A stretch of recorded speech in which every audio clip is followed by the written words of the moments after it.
Welcome to Voices from the Village. I'm Chris Moore. Is there a positive outlook for the future of America? A country made up of individuals, families, and communities. A nation of divergent races, religions, and cultures. Some argue that we are allowing that diversity to destroy America rather than using the strengths of our differences to fix those elements within society that need mending. Assuming that argument is true, how can we begin to work together to ensure a positive future for all Americans? Over the course of our series, Voices from the Village, some of the best minds in the African American community will offer their thoughts, their perspectives on the societal components that work for and prey upon all people in America, but particularly people of color.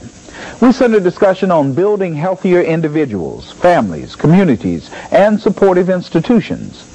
We begin this process with a discussion on Afrocentric critique and analysis, the need for African Americans to define their own strengths and weaknesses as they explore their history and try to reconnect with their cultural heritage.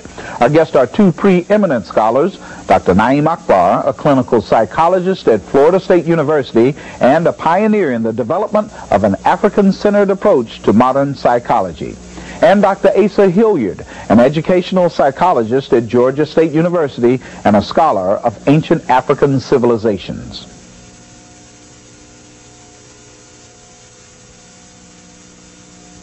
Dr. Hilliard, I've seen many white anthropologists try to define African Americans by our pathology. That's my own observation, and it seems strange when there's so much more to draw upon. Am I incorrect?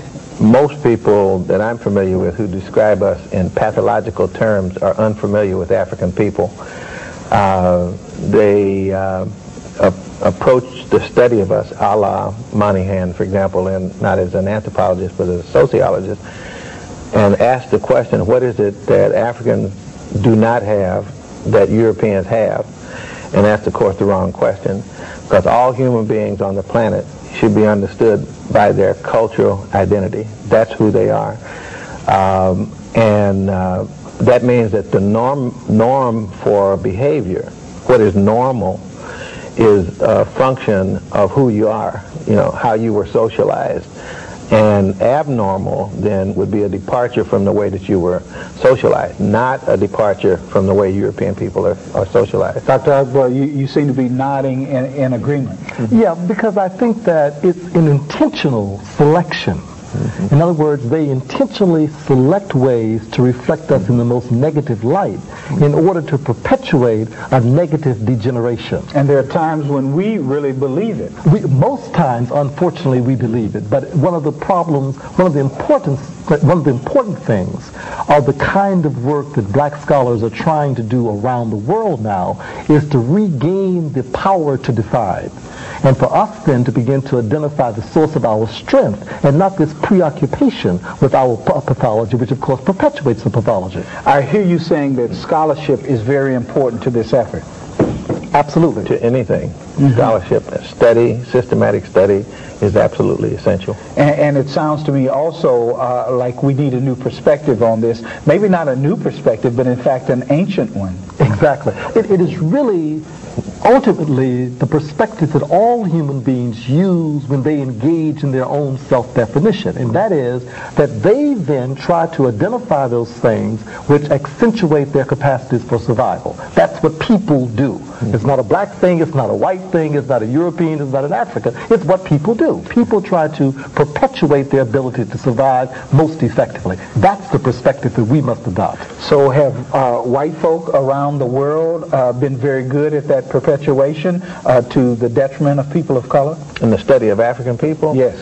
It's been devastating. White people around the world generally speak, as I said earlier, with little information, valid information about African people by looking from their own perspective, and sometimes in the service of political systems.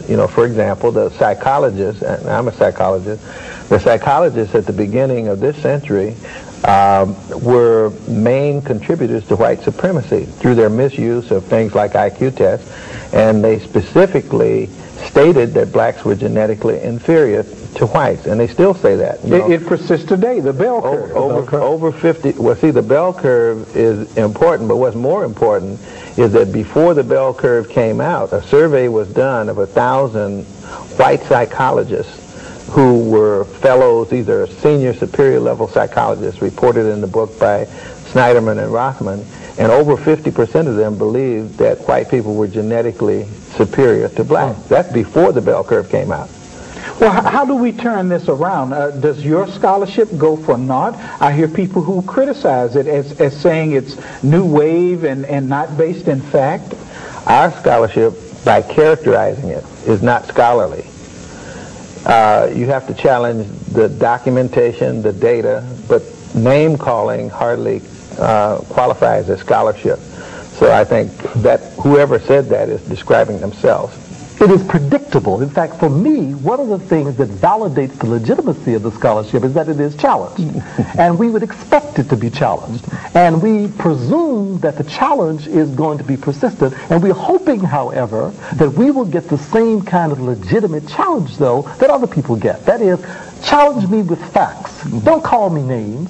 Don't compare me with someone else's criteria. Let's look at the merits of what we are representing and the data that I bring to affirm what I'm trying to say. And I think that this is a part of the whole scientific enterprise. It's always a dialogue. We collect all of this data. How does it enable us as African people to better our condition, especially here in America?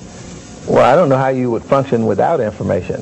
I think that one thing we have to remember is that not only are all groups to be identified by their culture and ethnicity and so forth, but all groups, every group, and particularly every successful group, has a systematic strategy to socialize its children.